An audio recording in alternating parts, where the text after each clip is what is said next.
penso que esta é uma transformação, é uma caminhada de transformação que vai ser cada vez mais urgente e que, no nosso caso, vai ser cada vez mais intensiva dentro do grupo. Muitas vezes, perguntando às equipas operacionais o que é que podemos fazer mais, como é que podemos fazer melhor, as respostas que vêm são extraordinárias.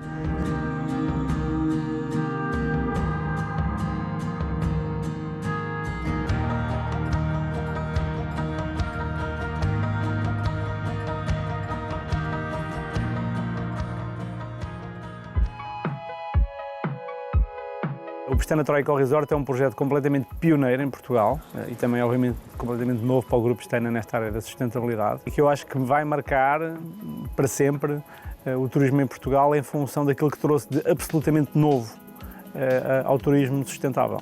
Esta é uma das zonas mais sensíveis do país, provavelmente, do ponto de vista ambiental. É uma península com muitas áreas sensíveis, uma grande percentagem do terreno é a reserva ecológica, cerca de metade.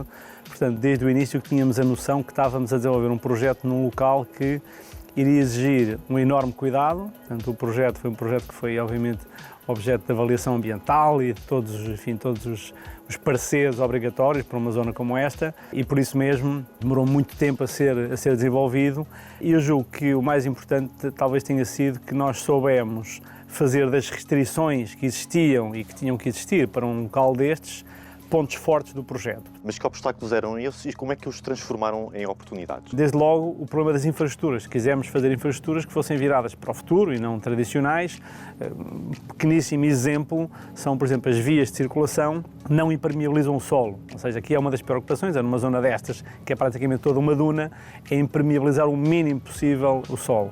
Então, não tem aqui uma única estrada de asfalto que impermeabilizasse o solo. Não é? Toda a parte de paisagismo também. Por exemplo, nós aqui existe uma interdição, mesmo para os proprietários, de plantar espécies que não sejam autóctones. Tudo o que existe aqui já existia antes de nós cá estarmos e nunca foi regado, ou seja, sobrevive sem rega. Portanto, não existe aqui relvas e palmeiras, não existe esse tipo de cenário. Depois, nas soluções arquitetónicas, fomos trabalhar com 3 ou 4 arquitetos, com os quais consensualizámos os princípios fundamentais que cada um, apesar do seu estilo, iria seguir, quer em termos dos materiais, quer em termos da própria harmonia arquitetónica e, portanto, houve um conjunto de decisões, algumas pequenas, outras muito grandes, que foram estruturantes para o projeto e que nos levaram a responder a essas tais imposições de que falei, de ter o máximo de cuidado na implantação dos 2 aldeamentos turísticos e do Eco Village, que é o terceiro componente do projeto.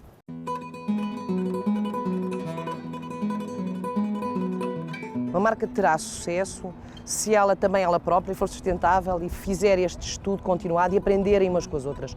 Uma marca não se faz por si só num momento de algo que é uma moda ou de algo que é uma tendência, de algo que é extemporâneo, de uma cor, de um gesto, de uma coisa gira, de uma coisa que está a dar. Não. A sustentabilidade, ela própria, projeta-nos no curto, médio e no longo prazo. E isso requer conhecimento, isso requer estudo por parte de quem tem a marca em suas mãos e como é que isso se vai envolvendo e desenvolvendo através não só do desenho da marca, mas da planificação, os planos de ação, como é que isto depois se leva ao terreno. As marcas tomam muita energia dos departamentos de marketing naquilo que é o pensamento dos produtos, dos serviços, dos slogans, da comunicação, os vários P's e depois chegamos às operações e àquilo que é efetivamente um momento tangível do cliente em que as coisas não são visíveis. É preciso efetivamente capacitar as pessoas, capacitar, formar, dar-lhes conhecimento e explicar-lhes do como se faz, como é que a atitude de cada um no dia-a-dia, no desempenho das suas tarefas,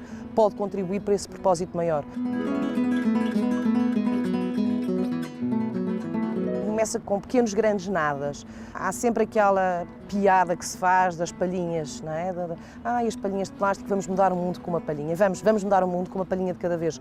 Ao conseguirmos explicar às pessoas que uma palhinha não muda o mundo, mas que uma palhinha em todos os coquetéis que fazemos, vezes os coquetéis todos ao longo da semana, do dia, do mês, do ano. São muitas palhinhas em muitos bares, em muitos restaurantes, em muitos hotéis, em muitos locais onde se presta serviços deste âmbito. transformar estes grandes propósitos em pequenas ações e trazer as pessoas, mais que responsabilizá-las, comprometê-las e fazê-lhes explicar o que é que pequeníssimos gestos na área da poupança da água, em fazê-los pensar, ok, então mais do que poupar água, será que pode haver mudanças ao nível da forma como fazemos as coisas que nem sequer vamos precisar de reduzir, porque já estamos a ter comportamentos e atitudes que requerem menos o uso da água? Muitas vezes, perguntando às equipas operacionais o que é que podemos fazer mais, como é que podemos fazer melhor, as respostas que vêm são extraordinárias.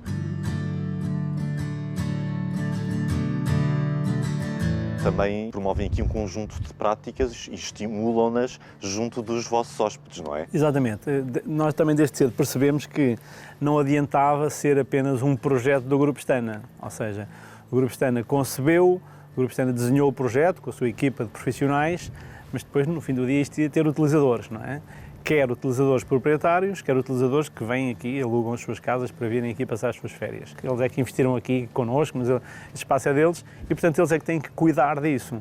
Simbolicamente, fizemos uma declaração, um compromisso de Troia, onde definimos cerca de 10 princípios. São os 10 mandamentos. Os 10 mandamentos, não é? No fundo, são 10 mandamentos de bom senso, não há nada ali que seja ciência muito sofisticada. São mandamentos de bom senso que têm a ver com desde a reciclagem até à proteção das dunas e, de certa forma, para convidar esses proprietários a adotarem essas boas práticas ambientais, de forma a que isto não tenha sido apenas um eco-resort na concepção, mas seja depois na vivência. Hoje penso que este projeto faz com que não só inspira outros projetos, não apenas do Grupo Stana, como a nós próprios nos impõe uma regra que é, se soubermos fazer isto, em outros projetos não faremos pior que isto, tentaremos seguir o que aprendemos aqui. O grupo desenvolveu uma marca para acentuar essa opção ambiental, que é a marca Planet Guest, que também segue uma série de princípios e que tem como grande ideia a ideia que somos apenas hóspedes aqui, não é? Porque é bom lembrarmos que há 50 anos, infelizmente, o tema do ambiente não era a mesma preocupação que é hoje, não é? Acho inevitável, acho que é incontornável, é um erro absoluto que nós não tenhamos, que nós não carreguemos esta grande preocupação em todos os projetos que vamos a desenvolver. Temos um campo de golfe no Algarve que vai passar a ser regado com água do Metar. Então é uma coisa absolutamente nova. Há uns anos atrás ninguém imaginava nisso. Quando se falava no golfe era o ai Jesus do ambiente. E com razão. Hoje há alternativas, há muitas ideias novas, a tecnologia também evoluiu. Penso que esta é uma transformação, é uma caminhada de transformação que vai ser cada vez mais urgente e que, no nosso caso, vai ser cada vez mais intensiva dentro do grupo.